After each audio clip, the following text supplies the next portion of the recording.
Swinging a high drive into center field. It's at the wall. It is gone!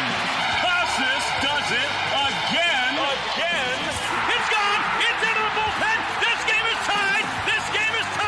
And he swings and rips one to center field. It's high, it's deep, it's back, it's gone! Sale winds, he fires. Swing and a miss, strike three, it's over! The Red Sox have won the World Championship!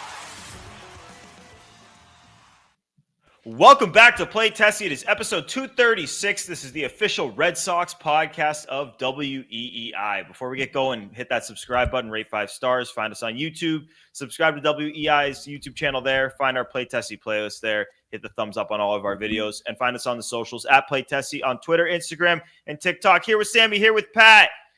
The Red Sox have won 7 straight games. And you can say whatever you want about them beating bad teams. They beat the Rockies. They beat the Nationals. Yes, I know. Those teams don't get swept every series. Each of those teams has been swept, I believe, one time in their last 5 or 6 series. I had the stat. I tweeted it out. I should have had it ready to go. But you swept both of those teams. And you did it handily. You did it convincingly. I think only one of those games felt even remotely close at all. And even then, I mean, it never, like, it was Hicks in the game with a 2-run lead. Like, yeah, that's as close as it felt. Every other game, you're putting up double-digit runs. You're getting good starting pitching. They're going deep into games. And then the Rays come into town. A good team. Now let's see what you're going to do against them. You go down 3-1. You face the guy they just traded a first-round pick for today. And you know what you do? You walk a couple of times. You're one of your top prospects. Huge RBI double. Cedar Rafael stays hot. You win the game. The clutch relief pitching late with Whitlock and Chapman. This team, they're rolling.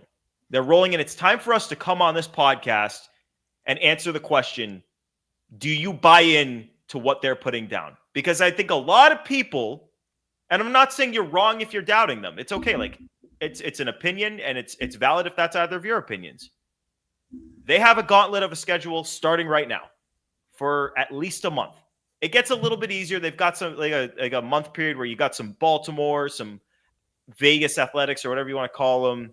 Where do they play? Sacramento A's, and like the Pirates. Like you've got that coming late, but you got to get through the gauntlet first. Are you guys still sitting here thinking, let's see how they do in the gauntlet, or are you ready to buy in to what this team is putting down? Well, I don't want to come on here and right away be like, no, I'm not buying in. I mean, they swept the 2019 World Series champions. Then they swept the 2007 National League champions, and they just took the first game against the 2020 AL champions. So that's great. But, we're always honest here on Play Tessie. I got to see them go through the gauntlet first. We got the Rays. Oh, my God. Good start. I'm happy. I'm not budging off my stance. This is it. This is the spot in the season where it's make or break. Who is it? Rays, Cubs, Dodgers. Phillies, Dodgers. Phillies, Dodgers. Then you got the Twins. That's not that bad. But then you're right back to the Astros. Then it's the Royals. And then you get the Padres. It's nuts. All right, can I cut you off, Sammy? How far into that gauntlet, if they're still winning games, will you bend the knee and say they're good? I got no idea. I got to see it. I need context. I need to see if there's good wins, there's great wins, there's bad losses, there's regular losses. I got to see it. I can't look that far out. If they're, of course, if they take 3 out of 4 against the Rays going into the All-Star break, it's going to be really hard for me not to be super high on this Red Sox team. But long way to go. I feel positive. I don't like the people who kind of denigrate sweeping those bad teams. Gordo, like you said, they don't lose every series 3-0. So, maybe the Rockies were sending guys that nobody has ever heard of out of their bullpen 90% of the time. But still, they're wins. That's a major league team. They've won 21 times this year. So they're a team. The wins count all the same. And then tonight, as we recording on Thursday for your Friday podcast, that win against Tampa. Look, Buehler's not been great this year. He's been bad. He pitched fine tonight. The offense wasn't great, but they battled. Sedon, clutch as always. That was a fun game. A win like that, it's so hard not to say buying in. So right now, I guess I'm leaning towards believing in this team, but I can't just say I'm in yet. I'm staying where I'm at, feeling positive, feeling optimistic, but I got to see them run the gauntlet. I think there's a chance that if they play well in the rest of this Rays series, that by the next time we get on this pod, you're ready to go. Oh, dude! If last All-Star break, we were all like they took 2 out of 3 from the Royals, and we were ready to fucking go. Like if they win like 3 out of 4 or sweep the Rays, of course I'm gonna be like, oh my god, you can't trade Chapman, you gotta trade for Joe Ryan, get Josh Naylor too. You can win the American League. The Yankees are McFeeble right now, but I'm not there yet. I'm always honest on Play Tessie. I'm always honest. I feel good, but I'm not quite there yet. Close. Pat, I want to get your take, but I found the stat first. The Nationals hadn't been swept in their previous 5 series. The Rockies had only been swept once in their previous 8 series. So, like, yeah, I don't want to hear you fucking try to downplay them sweeping these teams. They're not good teams. People don't routinely sweep these teams. The Red Sox did. Pat, are you bought in to what the Red Sox are putting down yet? No. Oh my God! No. Come on, guys! No. Come on! No. We need to smell the fucking roses. Nope. Come on! Nope. Go back and listen to the episode we recorded right after the Angel series. I said no matter what they do, I will not buy back in until the deadline.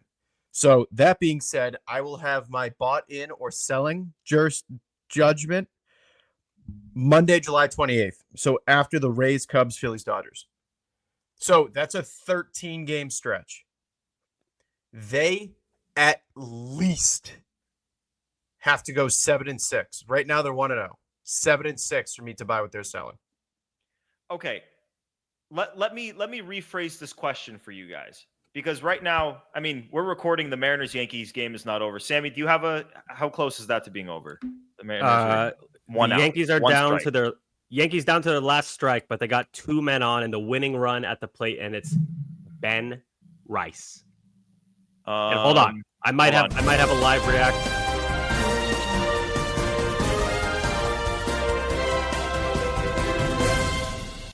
Breaking news: David Hamilton optioned to Worcester. For Alex Bregman. Most likely Bregman to be activated. Breaking news. Cool. That's breaking. That is. Can you do that sound again? That was cool. Yeah. Ready? Yeah. Go. Oh wait, hold on. Finish.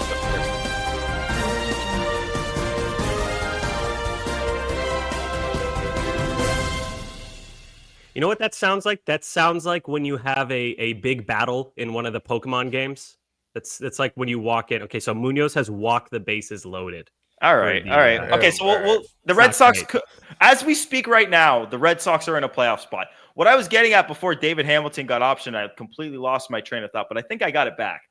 What I was going to ask you guys is they're in a playoff spot right now. Even if the Mariners win this game, they're still tied for a playoff spot. Mm-hmm. Like what's today's date? We're drop day is July the 11th. 10th. Drop day is the 11th.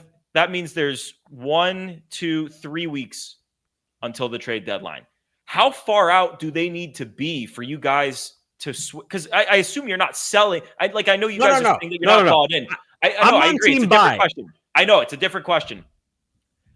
Okay. I'm confused at where you guys are because Sam. Let's start with Sammy because you said you're on team buy, but you're not bought into the Red Sox. You're in a gray area. Like what? Explain this gray area. To me, to buy in means this is a team that could fight to win the pennant and make it to the World Series. I love this team. I'm at the point where my mindset with the Red Sox is, I like this team. They're fun. They're flawed. They could make the playoffs. I feel pretty good about the team right now, and I want them to add. I don't want them to sell at the deadline. That would be super disappointing. But to be at like trade a guy like Peyton Tolley and go get Joe Ryan, like really go all in. That's not a good example because he's not a rental. Seth Lugo, like Pat mentioned on the last episode, a guy who's a rental, really good, but he has a poison pill. But he's a guy you go for if you think you're gonna potentially win the pennant. I'm not there yet. Right now, I'm looking at give me someone who's team controlled, or you get a cheap rental to help you in 2025. I'm not at the give me that Dombrowski-esque buy where you're really going for it and you're like, oh my God, this could be one of those years where they actually get it done. The Yankees might have just tied the game. Well, either way, Sammy, they did. It's tied. So I don't know how this will affect whatever. the Red Sox, but Mariners Yankees are tied right now as we record. This is great podcasting. Great podcasting.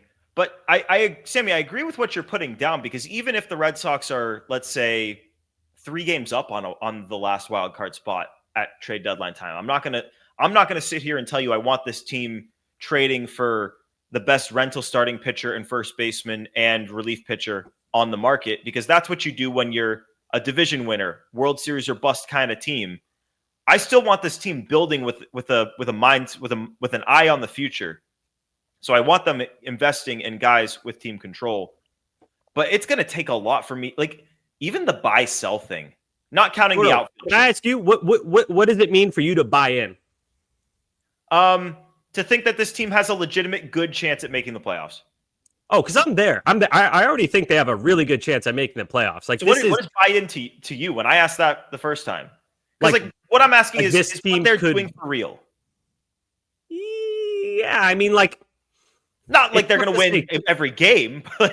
No, I know, but I'm talking about like buy-in. To me, buy-in means you think this team could win the World Series. I'm not there yet. I think this team could sneak into the playoffs, which is great. And even if I'm not completely bought in, I still want them to buy, like buy at the deadline, increase your odds, but I'm not like all in. This is a World Series contending team. I'm just not there yet. There's a lot of talent on this Red Sox team, but it's so young and so inexperienced. You never know what's going to happen. I keep looking at the 2024 Tigers as kind of a blueprint for this Red Sox team, where they brought up all their young guys. Granted, they didn't trade the best bat in their lineup in the middle of the season, but they brought up all their young guys and the guys clicked. They traded Jack Flaherty. They did trade Jack Flaherty, their number 2 starter, so that's something. But it's not really the same as the face of your team. I know. but yeah, Sammy, I don't. When I ask if you're buying in, I'm not saying is this team a legitimate, like, oh my God, do you expect them to make a run at the World Series? We're hearkening back to the last 2 years as, wait a minute, a couple of weeks ago we were talking about selling, and now that should be a distant memory. Selling's obviously going to be on everyone's radar. They're on the borderline of a playoff spot. One bad week, and yeah, you could be selling. But to me, it's so far in my rearview mirror. I don't even think about it anymore outside of the outfield trade, which we'll talk about. And we'll talk about the Joe Ryan stuff. Like, if you came here ready to talk outfield trade, ready to talk Joe Ryan, we're going to get to those things. But yeah, that's not where my head is at. Uh-oh. Fair.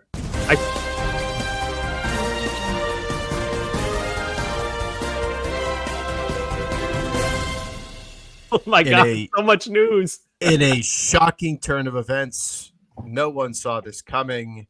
The Red Sox have optioned Isaiah Campbell to Worcester after his stellar outing on Wednesday night. And I believe that's to make the roster spot for Dobbins to start tomorrow. Yeah? Yeah, that's it. So yeah, on drop day, it'll be tonight if you're listening. So yeah, that was expected, but breaking news nonetheless, and we get to hear the horn again. I love it. Yeah. It's a great sound. That took me a few tries to find. Hey, nothing against David Hamilton or Isaiah Campbell, but it is so refreshing to see the Red Sox make the obvious move. Don't send your top prospect down for your okay bench piece, and don't send a good young pitcher down for Isaiah Campbell. That one was less of a concern. It was really more Meyer, but everything. Could you imagine? I don't want to get too excited. I feel like such a fool if I get overly excited about all these things. Could you imagine if they were sitting there in the dugout, okay, Bregman's coming back tomorrow, and we're probably going to need to send Marcelo down, get him every day at bats in AAA. We're going to have to break the news to him after the game. It's going to be tough. And then he ropes that clutch double in the gap, and they're like, dude, that would be if they sent Marcelo down. Oh, it would have been awful. We would have been so mad. It would have been awful, but it would have been the most Red Sox thing of all time. And none of us would have been surprised. We would have been like, yep, that sucks, but we're not surprised. Right? Am I crazy? I wouldn't have been surprised at all. No, that would have been just great. Oh, dude. Can you imagine the roster meeting after the game tonight? And they're like, it's gonna hurt so bad to send Marcelo down, man. It's gonna be a tough call. And then all of a sudden, some guy in the back just goes, "Well, what about David Hamilton?" And Cora goes, Oh, "He's still on the fucking team. Sit him down." Okay, Dude, I like Hamilton as like a bench piece, good Me speed, too. good defense at second. But goddamn, I'm so glad it wasn't Meyer getting sent down. Please. So question for you guys then, because I feel like looking at the entire lineup roster, it doesn't look like there are any flaws, or I shouldn't say flaws, but there's Gaping no holes. yeah, I get what Yeah. Joe's trying to say. That's a good point. Don't you guys feel that much better about this roster where there aren't guys that are fringe like the Isaiah Campbells where they're going to get sent down to AAA? Like, unless there's an injury, these are your major league guys. Well, I would think say like the best biggest example is the lineup because yeah, you don't have your Devers, you don't have your strictly to the Bregman. lineup. Like rotation and bullpen But are even the another bullpen. story. But the I don't- lineup. I don't think you have it in the bullpen either. Who do you hate when they like Isaiah Campbell aside because they called him up as an extra reliever? Who comes in from the bullpen and you're like, shit? Only because he's been overworked, Greg Weissert. Yeah, Only Weissert, I because don't he's feel been great. overworked. Bernardino, I don't feel great about, but they're not like disasters, even with the overweight. Honestly, and I don't think this is going to continue for the whole year. I think there's going to be issues with the offense. I think there's going to be major issues with the bullpen at some point. But currently, on July 10th, as we record, the biggest hole on the team is backup catcher. That's not a bad place to be. If that's your biggest issue, your backup catcher, it's an issue for sure. Sammy, it's a tough one because it's like, yes, that is the only place on the roster where there is a guy where you're like, I do not want you in the game. But at the same time, it's like they've got enough talent to fill up a roster with quality players everywhere. Mhm. But yeah, they're maybe a middle of the order bat short. Yeah, there may be a front of the rotation, like number 2 starter short. Yeah, there may be one more back of the bullpen guy short. So there's no guys that come into the game or are in the lineup where you're routinely like, fuck, like I don't want this guy in the game, but like we have no one left. Oh, fuck. Like Honestly, 789 sucks. Like those guys don't exist. And that's what's winning them games right now. It was Hamilton. Like Hamilton was the one guy who had been getting in games the past 10 days where I was like, oh, fuck. But not happening. And Wong. But even Wong, so, obviously Wong, yeah, but even with Hamilton, at least he gives you good defense at an important position. And if he does get on, he's a nightmare. Like he did stuff. I'm not trying to say he's been playing well in 2025. He hasn't, but he gives you something. It's more like when I want to criticize the 2025 Red Sox right now, it's more so looking ahead. Like, do I think this team is built for the playoffs right now? Not really. I kind of need. I don't know who starts game 2 right now. It's Giolito. Yeah, we talked about this. Yeah, we talked about this on Monday. Right now I feel great about Giolito if they do make the playoffs, and it is game 2, of course. But like, got a long way to go here. So, okay, let's get into the game a little bit. We'll talk about the Rays. Okay, no. This ties into the game. We're good. Okay, I was going to ask you guys about the decision to pull Taj Bradley. How many pitches? How many pitches was he at? 88. 88, yeah. 88 pitches. Doesn't he have? I think doesn't he have a pretty extensive injury history? He might be on They might not ever want him going deep into games. That was my first thought. I got to look up. Let's look up the game logs for his pitch counts because I mean they yanked him. I mean Taj Bradley, it feels like routinely daddies the Red Sox. All right, here you go. 6 innings against the Red Sox, 5.2 against the Twins, 5.1 against the Orioles, 6.2 against the Royals, and then oh my god, counts on there 1.1 Yeah, against he the got Orioles. smoked. Jesus, yeah, he had a 7 ERA in his 6 previous starts heading into this game. But what were his pitch counts? is What were the pitch counts though? That's Do we what have that? That's what I'm going to try to find. Just broadly, my broad guess would be he has been kind of up and down this year, more down than up, and he pitched a really good game, and they were about to see him for a third time, and his pitch count was kind of getting up there. Maybe the Rays were just like, we got a nasty bullpen, let's just turn it over to these guys. We haven't been winning. He was coming up. I'll read off the pitch counts. Gordo, really quick. He was coming in, or he got pulled at 5, 6, 7. So he had already gone 1 through 4. Right. So yeah, he's not Weird. even like the lineup's turning over.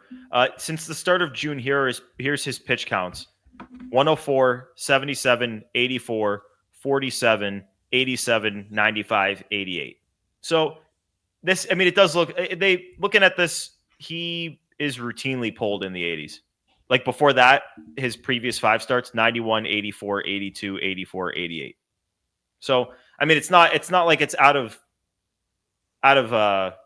pattern. I don't know the right word, but it was a gift for the Red Sox. The Rays put in a guy who they traded for that day. His life got uprooted and he had to move all the way down south to Florida in one day.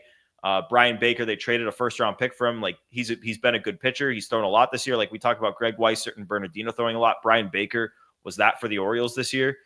Came into this game and put 2 guys on base. And you know what? Credit to the Red Sox. Credit to Marcelo Meyer. Credit to Cedon Rafaela. When the reliever comes in, puts 2 guys on base, it's your job to take advantage of that. You're down 2 runs, make him pay. You put up 3 runs, put yourself in a position for Whitlock to come in, 1, 2, 3, for Chapman to come in, shut the door. Like it's why I'm so impressed, because it's a different type of win than what we've been seeing. Yeah, it is. It wasn't over in the 6th inning in a good way. Question for you guys. Correct me if I'm wrong. Brian Baker was traded to the Rays today. Yes? Around for noon. Around noon. First round pick, yeah. 11 hours before he came into the game. Why would they put him in the game? There's no way that he was like in a good headspace and not completely like he's been with the Orioles his whole major league career. Why would you? I don't know. Why would you fuck with him? I mean, when they put him in the game, I was like, oh my God, why would they do this? This guy, first of all, he's not that good. Second of all, there's no way he's going to be at his best. And right, like, I didn't think he'd be that bad as he was tonight, but he was friggin' horrendous. Thank you, Rays. Just a weirdly managed game by Kevin Cash Money and the Rays. Yeah. And again, thank you. To get a game, because obviously, like, if the Red Sox trade for a starting pitcher, like whether or not you want to believe that Walker Buehler can turn his season around, and like his last 2 starts, I think we can all agree, like, results better, step in the right direction, absolutely. Still not really a guy you like. He just does. It doesn't look the part. You walk more than you strike out. You let up a couple of bombs. Like, yes, and we don't need to have that conversation. Obviously, if they trade for a pitcher, he's the guy that's going to get bumped. And hell, they might bump him before that because you've got Fitz and Dobbins. But like, can we do a sound thing? What did you think of Buehler's start? Give me a noise. Pat?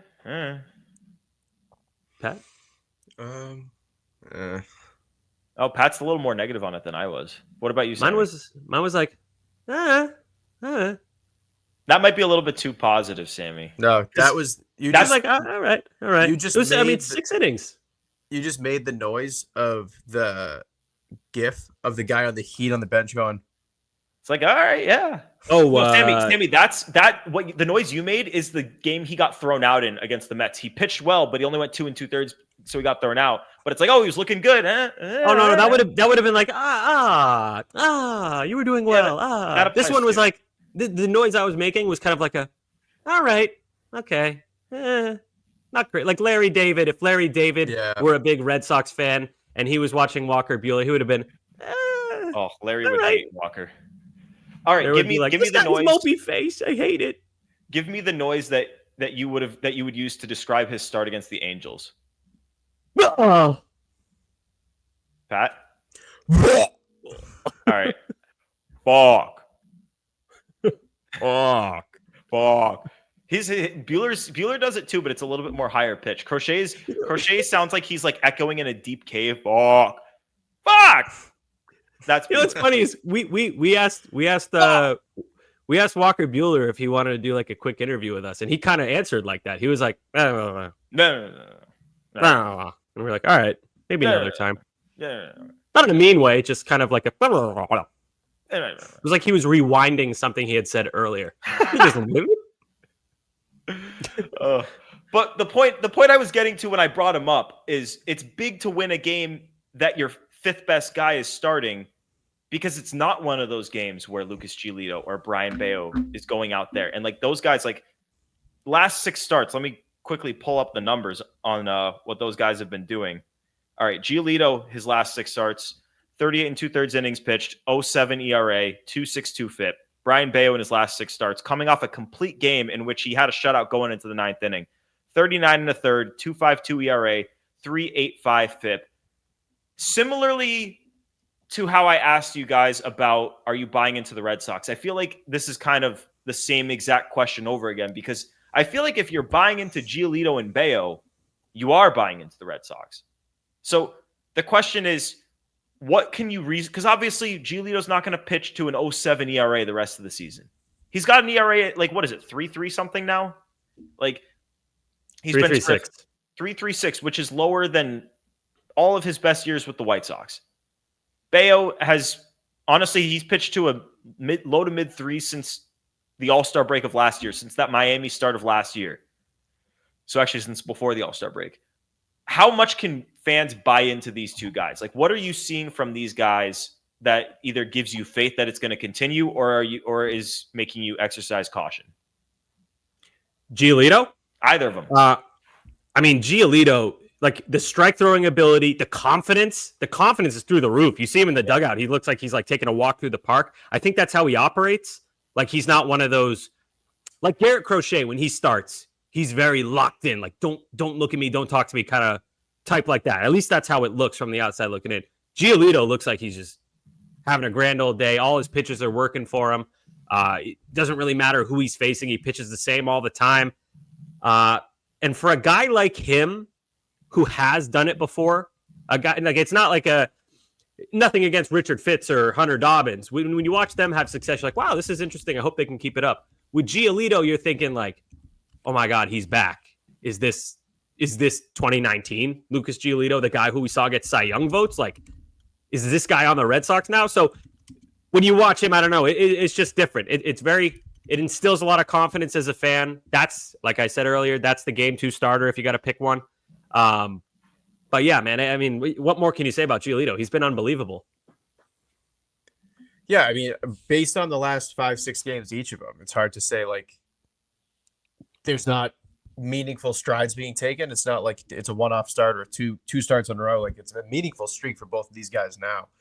The one thing I'm looking forward toward, from now to the end of the season is Giolito's arm holding up, coming off first season after surgery. That's definitely something to watch. And then Bayo's command in a full, we'll call it a full season. He missed a little bit at the beginning, obviously, but how his command ages through a full season. Those are the two things that I'm still a little skeptical on. But like in this moment, yeah, I think they both look phenomenal, and I am like believing how they're pitching. So for Bayo, this is kind of a weird take. You guys might think I'm insane. I need to see him have a not so good start, like a so-so, kind of like regress a little bit and then bounce back after that. Does that make sense? Because like the thing with him is when something bad happens to him, it snowballs. So I need to see him face some adversity after the hot streak and then come back and resume the hot streak. And I know that sounds nuts, like way overthinking, but we've seen this guy come up through the minors and make his major league debut, et cetera, et cetera. Like, I need to see him fight through adversity. Granted, if he keeps dominating like this, I won't complain. I think that's awesome. Keep going, Brian. I love it. But for me, like, if I want to quote unquote buy in to what Brian Bayo's selling, I need to see him fight through some more adversity. And hey, maybe the gauntlet that we've been talking about, maybe that's where he does it. Yeah, for me with Bayo, at least, it is about the changeup. He he got 8 swings on his changeup in the Rocky start. He got 5 whiffs. It was the best the changeup's been all year. And you saw when he has that pitch going, along with everything else he's got going on, and he's the cutter. I mean, he only threw a couple of cutters, but the cutter has been a good pitch for him this year. When he's never had everything going, and he's still been able to pitch to mid-3s ERAs for extended stretches when he's got like 75% of it going. So yeah, he doesn't need to be perfect. He can still be good. So I feel good about him, but you're right, Sammy. He's susceptible to extended ruts when things go wrong. So it's going to be about, can he bounce back? And yeah, we're going to see it in starts, from start to start.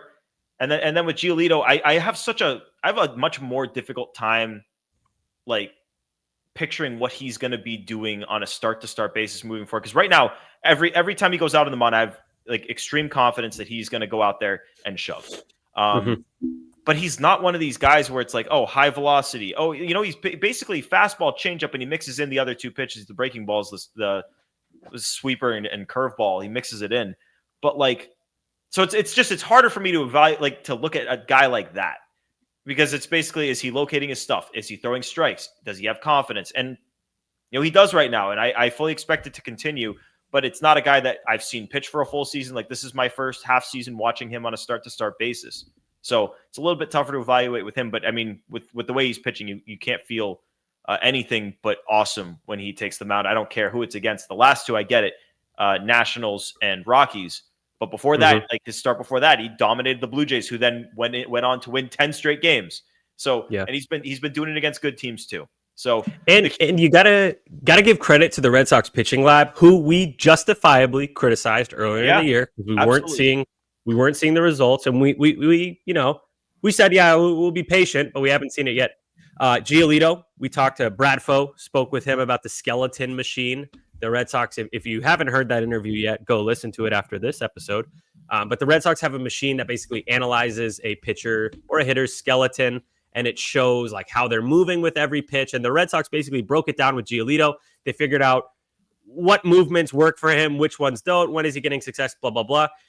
And that's helped him big time. And then with Brian Bayo, I think it's pretty noticeable that he has a different leg kick. He's much more closed off, not quite Louis Tiant where he's turning around towards second base, but he's definitely changed the leg kick to kind of close off a little bit more before he uncoils and releases. So credit to the Red Sox pitching lab. If we're going to criticize them, we also have to give them their flowers when they deserve it. So that's definitely a positive thing that I've noticed lately.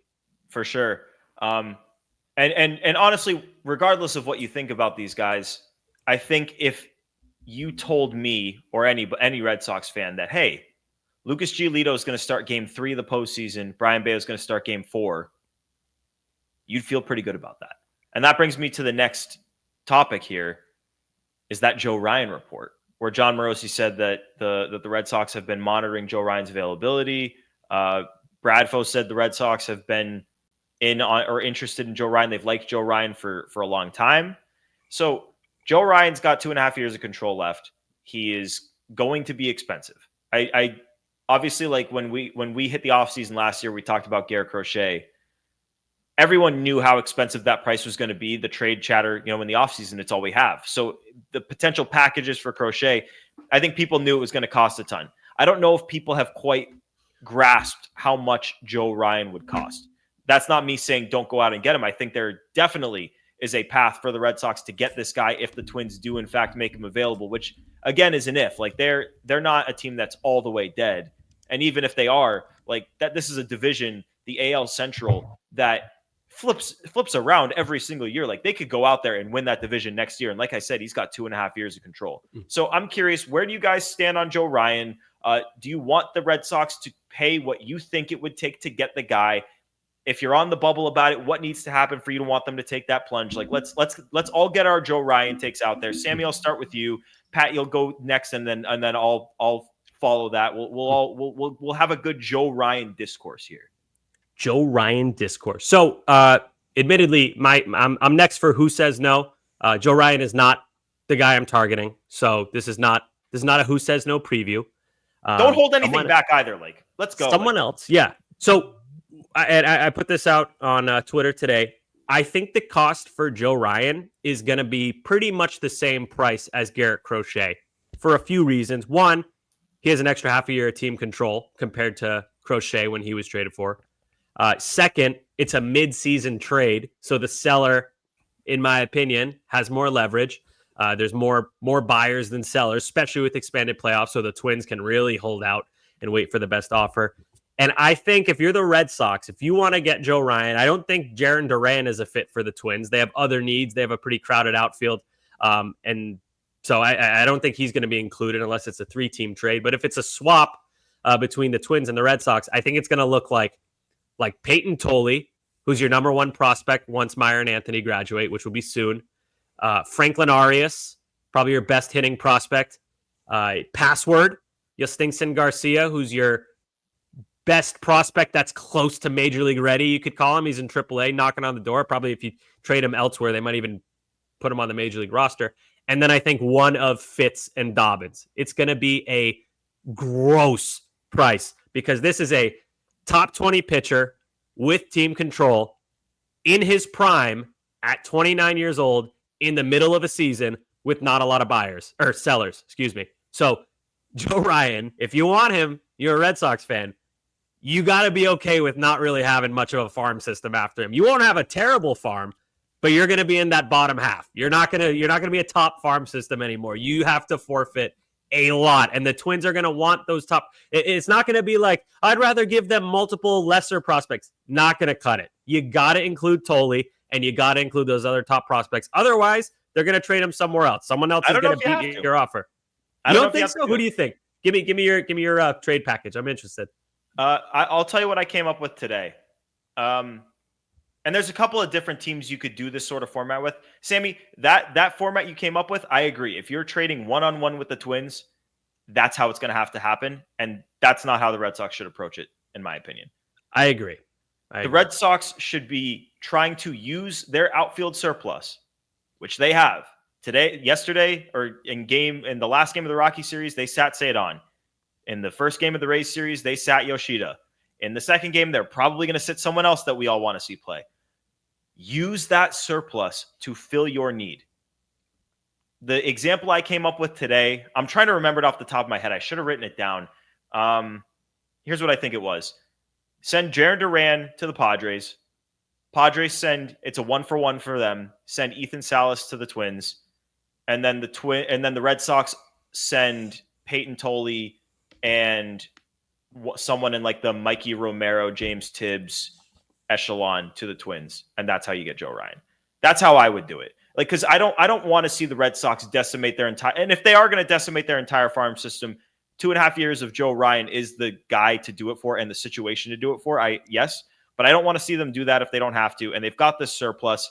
I think it's up to Craig Breslow in the front office to find a creative way to use that surplus to get your hands on a controllable number 2-ish starting pitcher. Joe Ryan certainly would be a high-end number 2 if he's available like that. That's how I would go about it. I was thinking Phillies because the Phillies need a closer. They need a closer and they need a bat. So if you send Duran to the Phillies and then the Twins send like Jax or their Duran, one of their late inning guys, and then send both Durans to the Phillies. Do it. Send both Durans to the Phillies. Hungry like the wolf. The Phillies are hungry like the wolf. They want Duran and Duran. Mm-hmm.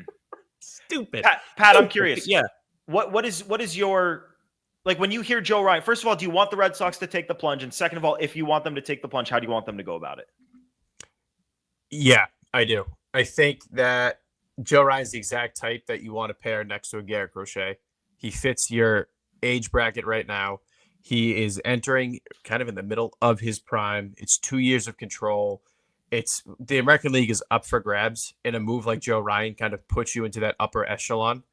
How they go about it, one thing that is worth mentioning is the draft.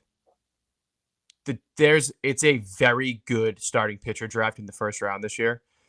You have Woods, you have Bremner, you have Bremner, Woods, Witherspoon, like all in that like range where the Sox are going to be picking. So if you do move Tolley, you can basically draft a Tolley replacement before you even have to trade Tolley. So I'm okay with parting with the talent if it is a 1-for-1. And I agree with Sammy. I think it's going to be something along the lines of Tolley, Arias, I would say probably Tibbs, but then also one of Harrison, Fitz, and Dobbins. So it's a big package. That being said, you have the depth. The major league roster is pretty much set for a bit, aside from like first base and all that. So you can afford to part with it. And with the draft coming up, like Pat, would you rather do that than use the outfield surplus? Like if you're not using the outfield surplus for the controllable starting pitcher, what are you using it for? That's where my head goes. So I think what you have to, I guess you could use it to restock. That's what I was going to say is I think what you do is you kind of part with whatever you need to from the farm to go get Joe Ryan, see what the damage is, and then immediately flip, Duran for some of that back plus your draft haul. And I think it probably equates to even in terms of the farm. Worth it. Worth it, Yeah. worth it, worth it. I mean, Joe Ryan is absolutely is Joe Ryan something that is he a guy that casual fans don't know a lot about because he's on the Twins? Yeah. Yeah. You know what else? You know what else hurts him? He has a this is another weird take from me. It's 2 today. He's got a really boring name. I don't like his name's not gonna like you're like Garrett Crochet. Like Crochet, that's cool. I remember that. Joe Ryan. It sounds like Johnny Dickhead from the store. So no, I don't think he's very popular. What's wrong with a guy named Joe? Joe, it's a common name. It's a common name, Joe. Joe, I have one too. My name's Sam. You've got a more memorable last name than Ryan though, Joe. So you're safe. Okay, fair. Yeah, Joe. Fair if you oh my God, if Joe was an athlete, dude, Braverman jerseys would go so hard. Oh yeah, Braverman. Braverman's a good last name. I can hear Will Fleming now, like Joe Braverman coming out of the dugout. Will Fleming just, there's no braver man in baseball. Here comes Big Joe. Oh, if Joe is a closer, Joe comes in the high leverage spot. The bravest man, Braverman. What a save! He's the fireman. He comes in with the bases loaded. In the seventh, you're up 2. Here comes Braverman, the fireman. Oh, yeah, but Joe, if you're last, it's not too late. It's not too late. I was gonna say the life that could have been. I need like you need like 6 inches on your height. Like you need a pair of high heels and steroids, Joe. Get on it. Yeah, some steroids would help. Yeah, but yeah, if you don't know anything about Joe Ryan, he's got a 2.76 ERA this year, 18 games, 17 starts. What the hell is that about? I was looking at that today. I don't know. There was one weird game in there. He also strikes out like 10 per 9. So he's what you want. He's K percentage 28.6%, 87th percentile. Yeah, you're looking at a number 2 starter. Right, you run value, pitch run value 96, fastball run value 99th percentile, 90th percentile in walk, 87th percentile in K, 87th percentile expected batting average. Like this is just a guy who, no matter what ballpark he's in, that carries. He averages 93.4 miles an hour on his fastball, but his fastball run value is 99th percentile. Probably spins it. Spins it very well. You want with a number 2 starter, you either want a guy like that who strikes out a lot, or you want a guy who generates a fuck ton of ground balls. Either way, give me one of those guys. Joe Ryan, I think it's too rich right now. In the offseason, I would be like, yeah, go for it. Go for it. The price is probably different. You don't have that half year of control, which is going to up the price. You got Twins have a little less leverage. I can't see it happening. I hope I'm wrong because he is exactly what the Red Sox need, but I just don't. I don't think they'll do it. I don't know where you guys think Joe Ryan's going to end up because he's probably going to get moved. I think it's the most likely scenario is he stays this. Yeah. You think he stays? I don't know. I mean, Sammy, if he gets traded, I would. I don't know. It's tough because we're so early in trade season. We haven't gotten this long list of teams that are in on him. So it's hard not to think, the Red Sox have plenty to work with and the need to make a move. Like we should talk about the outfield surplus. Cubs is a great example. Cubs. That's my guess right now is Cubs. I keep hearing them linked to every starting pitcher, but I haven't heard it with Joe Ryan yet. Because they're nasty and they lost Steele already. My sleeper team for Joe Ryan is the Toronto Blue Jays. Ooh, please no. They got they were reportedly in on DeGrom according to Hector Gomez, so that's not a bad guess, Pat. They got that would suck. Don't touch that guy, dude. He's good, but Jesus, don't. No, not that contract is black. Yeah, they got Trey Yesavage. They got Arjun Namala. I mean, those are 2 top 60 guys right there, and I'm sure they have something on the middle of the farm that can make a decent package at least. But if it comes down to package, the Cubs by far. Yeah, I mean, we're also lucky the Mariners don't need a starting pitcher because they have ammo and they have urgency, but they're not going to be on starting pitching. The Mariners have 9 top 100 prospects. Yeah, so count your lucky stars. They're not going to be trading for Joe Ryan. But speaking of trades, we got to talk about this outfield surplus.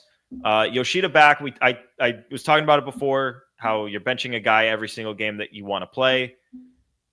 Can you continue with this outfield surplus all season long? Because I think there was a lot. I mean, certainly I was under like a big part of me believed, oh my God, they would never bring Yoshida back without having a move lined up. So I was expecting something to go down. Nothing went down. The question is, can you, like, obviously if it gets to the offseason like this, they're going to make a trade, but can they let it get past the deadline without moving one of the outfielders? No, because if they do make the playoffs, that's when it will hurt them. You can't have Yoshida on the bench. That just does not. That's just, I don't know. Like if Yoshida's on the team, I want him playing every day. I want Duran playing every day if he's on the team. I want Rafaela playing every day if he's on the team, and the same goes for Wilyer Abreu. With the lefties in that group, 3 of them are lefties. Select games, fine. You don't play them, but against righties, every single game for all 4 of those guys, and it's just kind of an impossible task for Alex Cora. Plus, on top of that, like we just spoke about, this team has other needs. There's no gaping issue that they need to address immediately or else it will sink them. But you have to take a step back. What is the goal here? If the goal is to make the playoffs, then fine, you don't have to do anything. But if you want to make the playoffs and maybe make a run in the playoffs and make some noise and set yourself up for, God forbid, maybe winning a pennant, maybe setting yourself up for the next year to feel really good about it and then go for it, you can't just go in looking like an idiot with like a weird bench and like who plays when. You got to know who your guys are, and you got to, as we love to say, you got to fill those holes.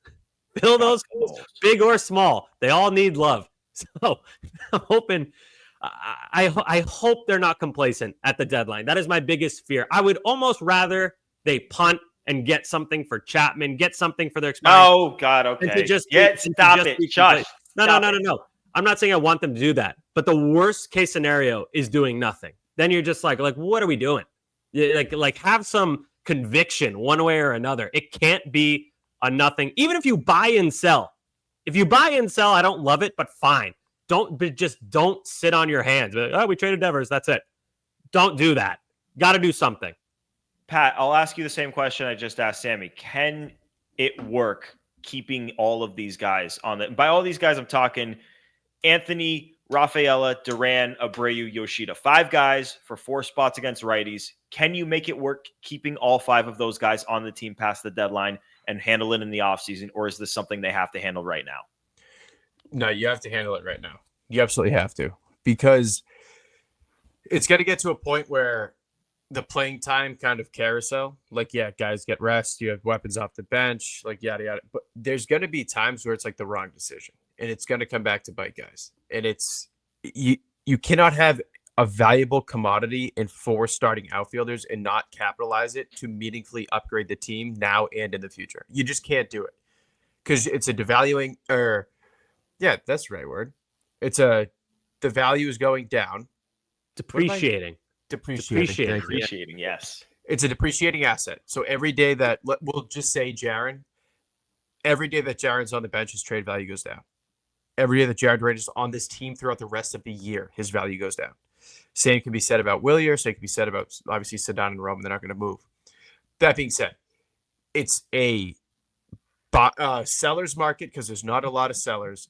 If the Sox look to trade one of these 4 starting, or should be starting outfielders, you get paid handsomely for it, and it immediately gives you ammo to do something right then and there, whether it be a Joe Ryan or this offseason, go out and trade for whoever becomes available.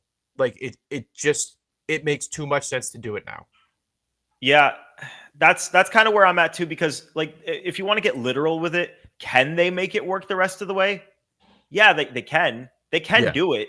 They can physically do it. They're like, you can rotate, you can do it. But to me, you only do that if you have a roster with no holes. Like, you have no needs to fill. You just have so much talent, and you want to have all this insurance. It's like the Dodger mold with their pitchers. Like, you do it because you have that luxury, because you have all the talent in your major league team and in the farm system, and you don't need to do anything, and you're just going to go for it. With this team, we've talked about it all show. They could use a number 2 starter. They could use a middle of the order bat, preferably a first baseman. They could use another back of the bullpen arm. Like, they could use all of these things. And the one thing that they have, like, yeah, they could deal their farm system to get these things if they wanted to. They could deal Peyton Tolley if they wanted to. They could deal the password. They could deal Arias. They have the ammo to do these things if they want to use their farm system. But you've got a surplus in the outfield sitting right there. And to me, it is this front office's job. It's their duty to find the right trade to not only – because, like, yes, you could trade those guys for prospects and then in the offseason figure it out.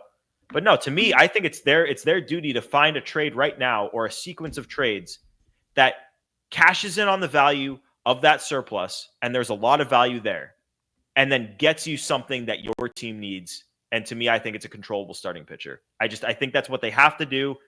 Like, they can make it work technically if they don't, but I think it's something that if you want to give this team the best chance this year and moving forward in future years, this is what you do. Got to make the move. I wish the Brewers weren't good because you guys know I love Freddie Peralta. I've been trying to think of a way for the Red Sox to get. It just doesn't make any sense. He would be. Oh well. Fucking Milwaukee with their random good teams out of nowhere. Mizorowski, Mizorowski, I got him on my keeper fantasy league. Woo! Sox should trade for him. What do you think he'd cost? I love the fans who are like that. Like, they see like a superstar player on another team. They're like, Paul Skeens. Why don't the Red Sox just get him? Why don't the Celtics just trade for LeBron James, dude? I don't get it. Celtics should trade for Luka. The Dodgers don't want to pay Ohtani all of that money. No, just God, go no. get him. Yeah, Future dude, years, man. I love that. Okay. All right. Anyway. Yeah, let's go to enough said. Anyone have anything? I'm trying to finagle something in my head. I forgot to prepare one, so I'll keep thinking. Anyone got one prepared? Yeah. So I have a conspiracy. Romy Gonzalez, I'm sure you guys saw on Monday night, he hit a ball basically to Canada. He hit it so friggin' far. That ball was listed at 454 feet, if I'm 53, 54, like a little over 450. I was at that game. There is no way that ball only went like 450 feet. That ball was not even in the neighborhood of the Green Monster. That was by far the furthest ball I've ever seen hit in person. It had to have hit like the House of Blues or right next to it or the Sausage Guy or something. So my conspiracy is that that tracker, like the home run tracker, whatever it is, like stops working in certain spots at Fenway specifically, because Fenway is so old. That ball there's no way that ball didn't go 500 feet. That was hit absurdly far. Like it looked like a joke, like you would see on like a TV show. Like, yeah, you hit the ball that far. Sure thing, pal, in your dreams. Absolutely ridiculous. I don't really have anything further to add to it. I just think it went further than that. It's my conspiracy theory is that the home run tracker doesn't actually work at Fenway all the time. I think you're right. It didn't look like it was 50 feet shorter than the Manny 501 or 502 or whatever they call it. Like, they make another one that was fake. The Ted Williams hit his famous home run 502 feet, and then Manny, big friggin' jack, 1 foot. Yeah, short. possibly roided out. Oh, it just happened to go 1 foot shorter. Bullshit, dude. There's no way. Both of those balls. Manny Ramirez's home run that we're talking about, that I'm pretty sure everyone who's listening knows what home run we're talking about because it was so iconic. And then Romy's home run from Monday. Both of those 500 feet, 501 feet or more, 502 feet or more. I'll go as far as to say, sorry, Ted Williams. We all know the truth. Pat, you got anything? Yeah, mine's pretty quick. Just fuck Will Clark. Oh, God, yeah. Dude, Will Clark is like a family member that you're afraid to take to like anything in public because you don't know like when something's gonna set him off and he's gonna have to explain his political beliefs or something to everyone, and you're like, oh please, Uncle Will, please stop, please. We talk about this in the car. Oh no, oh. That rant. They wanted that guy teaching Rafi Devers a position. That was batshit. Yeah, that's the kind of guy who's probably like, I don't believe in analytics and metrics. What Feel did his the t-shirts? What did his t-shirt say? It was like, if you don't like baseball, that's okay. Yeah, something stupid like that. Will Clark, dude, good Battle ball of the player, Wills. but a whack job. Okay, I'll go last. I thought of something. Shout out to the dudes sitting behind me at the game on Tuesday. Yeah, that's right. We went to Fenway. Yeah, Tuesday's game. I think his name was Sean. Shout out Sean, PT listener. So shout out to him, and those guys were good fans. They know ball. I love sitting next to fans at a game that know ball. It's always funny when you're at a game and like you're hearing guys, like what's like the dumbest thing you've heard a fan next to you say at a game? I'm trying to think. I had a guy tell me that pitchers can throw risers the other day, like balls that spin so much they rise, which is physically impossible for a human to do. Optical illusion looks like it, but it's not actually. Oh, sorry. I was one time I remember this vividly. It was Athletics Red Sox, and I think it was 2019 or 18. No, it was 2017. And it was Red Sox A's. There's a guy in front of me, and Blake Trinan is pitching for the Athletics. This guy is like the most mangled person I've ever seen. Like, he's just folded, can barely stand up. The fan. Yeah. Yeah. Okay, to be clear. Yeah. So then he goes, "Oh yeah, imagine having a guy named Blake on your team. That must suck." Yeah, that's like actively pitching to Blake Swihart. Ow! Oh, Gordo, we had that guy. We were at a Pat. You might have been there too. I don't know, but Gordo, I remember we didn't yell at a guy, but a guy told Tristan Casas that he's just another Bobby Dahlbeck. Oh yeah, stuff like that. Yes. Yeah, dumb shit like, that you hear. These guys sitting behind me were not that. They knew ball. That's all I was trying to say. They were not those guys. So shout out to those guys and ball knowers. PT knowers. I love it. That was cool. So shout out to those guys and shout out to all you for listening to the show. That's going to do it for episode 236 of Play Tessie. Appreciate you guys tuning in. Remember, hit that subscribe button wherever you get your podcast. Rate 5 stars. Find us on WEI's YouTube channel. Hit the thumbs up on all of our videos, which you can find in the Play Tessie playlist. Find us on the socials at Play Tessie on Twitter, Instagram, and TikTok. 3 more gets to raise, and then the All-Star break. For Sammy, for Pat, for Joe producing, it is Gordo here for Play Tessie. Thanks for tuning into this one. Peace.